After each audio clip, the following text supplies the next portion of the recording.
¿Qué tal? Yo soy José Guadalupe Sánchez Velázquez y esta es la práctica 15 de la materia de sistemas digitales embebidos.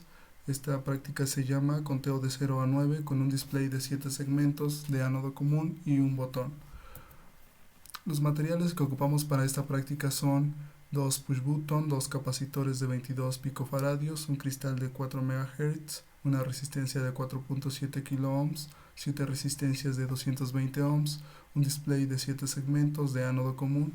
Vamos a trabajar con un PIC 16F877A, un PICit 3, vamos a usar unos jumpers y vamos a ocupar dos protoboards.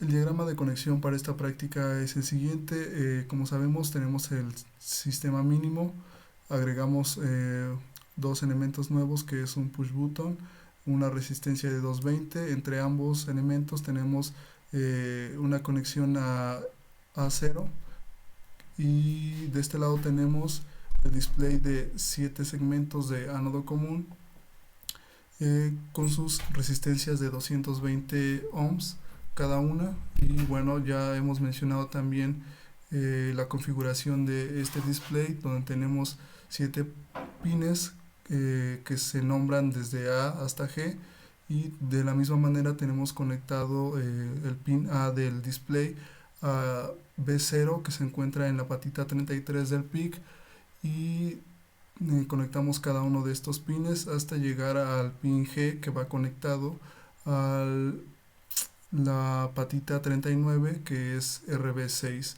en el PIC.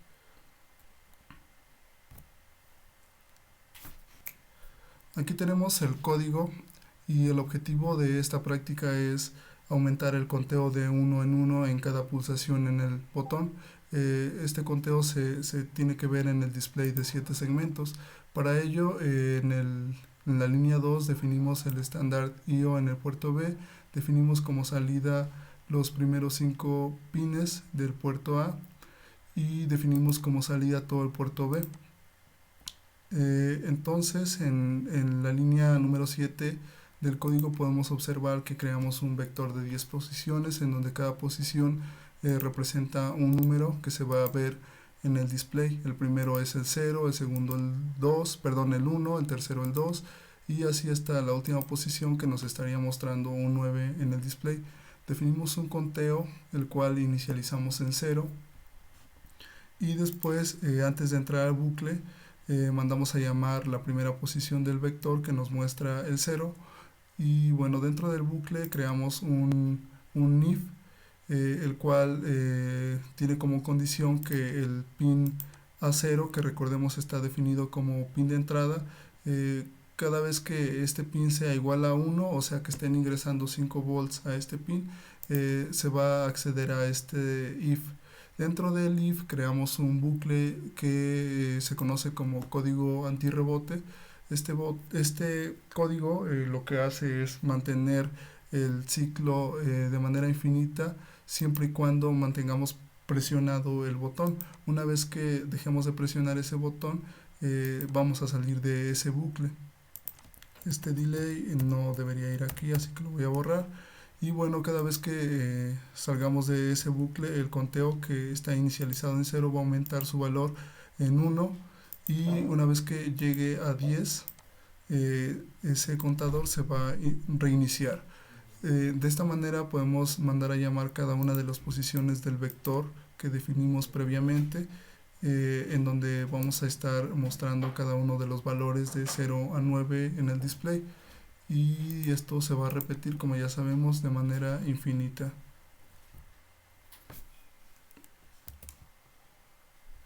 Aquí podemos ver la simulación en Proteus, podemos ver nuestro sistema mínimo, el botón y su resistencia. Entre estos dos elementos está conectado la patita 2 del PIC, que es A0, y cada vez que presionemos este botón vamos a aumentar de 1 en 1 el conteo en el display. Y para ello primero cargamos el archivo hexadecimal de la práctica 15, le damos en OK y ejecutamos la simulación. Ahora podemos ver que el conteo empieza en 0. Cada vez que presionemos el botón vamos a aumentar el valor de 1 en 1 hasta llegar al 9, y una vez que lleguemos al 9 el conteo inicia nuevamente en 0. Ahora tenemos el circuito físico. En la parte derecha podemos ver el circuito físico. En la parte izquierda podemos ver una imagen obtenida del datasheet de este PIC. Ya conocemos todo este circuito. Aquí tenemos los pines del PIC-IT, el sistema mínimo, el display, que ya lo hemos estado ocupando en las prácticas anteriores. Lo que nos interesa aquí es ver cómo está conectado el botón. Como dijimos, el botón va al pin A0 del puerto A. El pin A0 se encuentra en la patita 2 de este PIC, y podemos ver que este jumper conecta el push button y la resistencia. En medio está conectado el A0. Ahora vamos a ver el funcionamiento de este circuito. Para poder hacerlo voy a borrar lo que contiene el PIC. Voy a cargar el archivo hexadecimal de esta práctica. Lo voy a cargar al PIC. Habilito la alimentación de 5 volts. Y voy a energizar la protoboard. Como podemos ver, el conteo empieza en 0 sin que yo presione el botón. Y una vez que presione el botón va a empezar en 1, después en 2 y así hasta llegar al número 9, como lo vimos en la simulación. Y pues bueno, esto sería todo de la práctica 15.